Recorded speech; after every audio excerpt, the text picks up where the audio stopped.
One of the unique features of large organizations is that they have layers of bureaucracy that's built over time.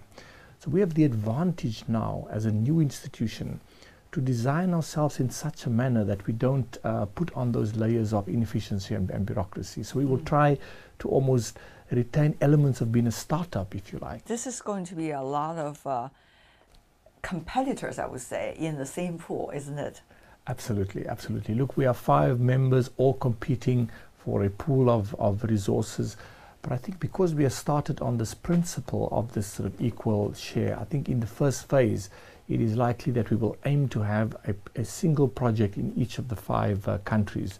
So then it's more going to be competition around size of the project rather than is it going to be China or Brazil or Russia or South Africa. It's going to be it's going to be additive, if you like. How do you distinguish yourself from AIIB? AIIB is a very important institution for us. They were started a couple of months ahead of us. So we are sister institutions or brotherly institutions, if you like. We're already structuring cooperation and agreements. Competitors probably also for the Who best knows? projects. However, we are focused on Brazil, Russia, India, China, and South Africa. As I mentioned, Asia Infrastructure Investment Bank has got a much broader remit with respect to the region. But I see more elements of cooperation rather than competition with AIIB. So this is not really a game of who's going to be bigger, who's going to be whose light will shine the brightest. I think that there's more ingredients to collaborate and work with the AIIB.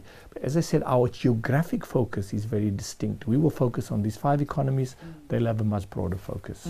On the other hand, what would that mean to you? I mean, if you, the New Development Bank, or the World Bank, Asia Development Bank, are all competing for the same project, what kind of guts are you going to show to the other guys and say, this is what I've got? And why should people choose you instead of the others? Look, ultimately, it will have to be based on the value proposition that we put out there as a bank, right? So yes, indeed. The cost of capital, the cost of your funding, for example, right? So at some stage, we will have to get a credit rating, and that rating will have to be, probably AAA in order to compete with the other rating agencies, and with the other multilateral development banks. But I don't see this as a competition, as I mentioned to you. I think ultimately, if there is a bankable project, right, whether it's the NDB that funds it or the Africa Development Bank or the New Development Bank, is quite frankly irrelevant. For the BRICS countries, I believe that our role, like a spiral, will start small and it will sort of evolve over time and eventually will become a significant player in the infrastructure finance space. How challenging is it to start an organization from scratch? For me, it is one of the most exciting periods of my life. For all of my colleagues, it is one of the most exciting parts of our career. And I tell you why. You were in the investment banking, right? Sure. And this is a very different job. But you come into an investment bank. I work for Bank of America Merrill Lynch. I work for Goldman Sachs and Barclays Capital. But you come into an organization that functions, that have existed for 100-odd years. The infrastructure is there, You literally arrive in these banks. On the same day, you receive a laptop and a cell phone, and you're good to go. You're literally ready to do business. In our case, we had to set up email systems. We had to literally hire secretaries. We had to, seriously. But there's something very exciting about the beginning of every company. Just think about it. The beginnings of everything, the beginnings of a new relationship, the beginnings of anything is the most exciting part. The key question is, how do you retain those distinctive elements of remaining new? What I hope, and what I think we as a team hope we can do, is to retain elements of that newness. Fortunately, our name is New Development Bank, so we will always be new. So when you interview me again in a year's time or 2 years' time, I'll still use the word new often, although we will then be a lot more established. But there's something very symbolic about that name New, because it imposes a responsibility, almost a burden on us to be innovative and to do things in a new way. For example, to enhance the speed of execution. It takes a long time to do these projects. Why should it take that long? So we're going to ask some of these basic questions. Can we fast-track the pace of delivery of these projects? Because ultimately, we want to improve the quality of life of people and build economic prosperity for everybody. But BRICS countries these days, the economies of them have been experiencing some new challenges. So many wonder whether BRICS as a group is still as powerful as it used to be, can still, in a way, impact on the world economy as it used to be. And also, if that is the case, what does it mean for New Development Bank? The importance of the BRICS countries will continue well into the future. Firstly, as a political bloc or as an economic unit, it comprises about 43% of the world's population. Okay, about 24% of economic weight. So when you add up the combined GDP of all these countries, it's almost a quarter of global GDP. If you just look at the growth over the last 15 years, right, the size of BRICS increased from 8% of the world economy to 22%. Right. Over that same period, the G20 economies declined by 20%. So it's very clear that the growth imperatives of these of this economic bloc will continue. We look at the world through longer-term lenses. Sure, there are short-term economic problems in many of these countries right now. Some of them, in fact, structural, and they will take a while. But we look at the world through 20, 25-year lenses, because building infrastructure is not a 1 or 2 or 5-year event. So we have the luxury, if you like, to look beyond the short-term challenges of equity market turmoil, what's happening in the public markets over the last while. We look at it through very long-term lenses.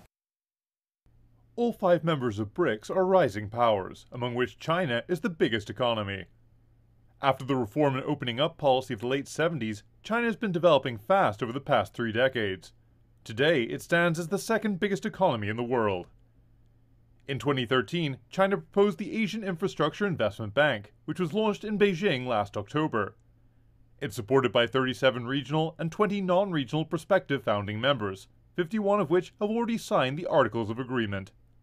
It's a sign that despite recent economic challenges, China is still trying to take the lead in pushing new global mechanisms. It's a role that's raised some questions among some observers. I think this is part of the gradual increase in the economic and political power status of China in global affairs. China, as I mentioned to you, is the 2nd biggest economy in the world right now, destined to become the biggest economy in the world in the next decade or so. There's no question that China's role and influence has increased over the last decade or 2. So these institutions form part of a broader logic, if you like, of a rebalancing of global institutions.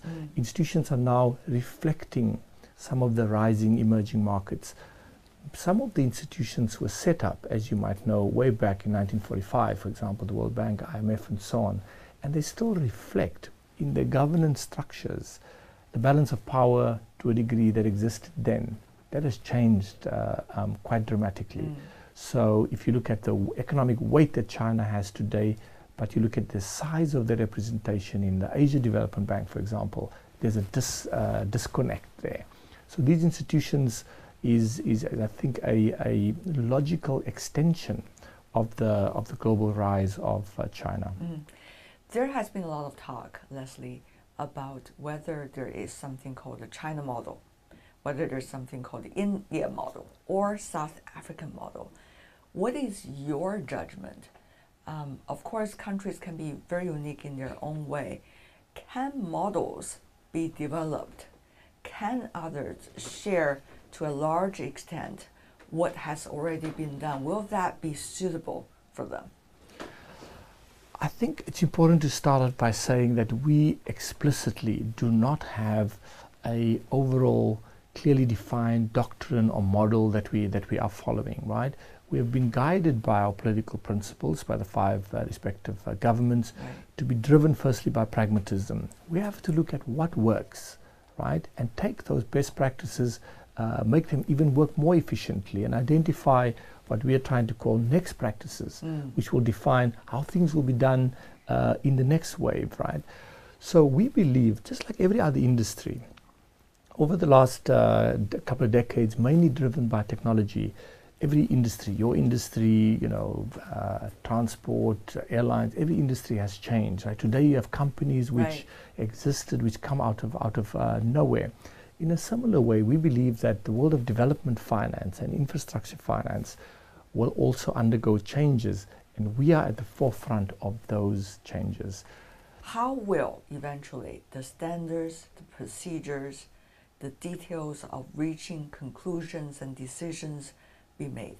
At this stage, it is obviously relatively straightforward because we have 5 member states. In future, and it's difficult to predict now whether it's going to be 2 or 3 years or 1 year, once you've got more members, for example, right, and the conditions under which those members enter, what will be the economic weight that the 5 countries have within that construct? We haven't worked out any of those yet. So it is premature right now to venture into how it might work in future. For now, we are agile, we are nimble, and we want to retain that lean and mean sort of character, which I think will stand us in good stead to build and innovate on the new models.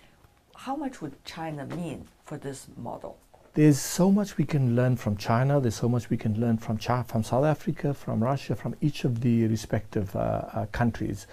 But as I said, the idea that there is a China model or Beijing consensus out there is a misnomer for us. We're not saying we are rejecting a theoretical model. However, what we are saying is that we don't want to be seduced into a new sort of model that answers all. Yeah. Because, you know, the Washington consensus was way back when I was a student at university doing my master's in the early 90s. You know, we seem to have all the answers in the Washington consensus. If you do the following things, foreign capital will flow into your country, and, you know, it's all going to be great. Magic remedy, huh? Magic remedies are outmoded. Yeah. One size fits all solutions don't work. So we have to look at what has worked in the past and try and replicate those. Very interesting. All the best. Thank you so much. With the new development bank. Thank you so much for having me. Thank you. All the best.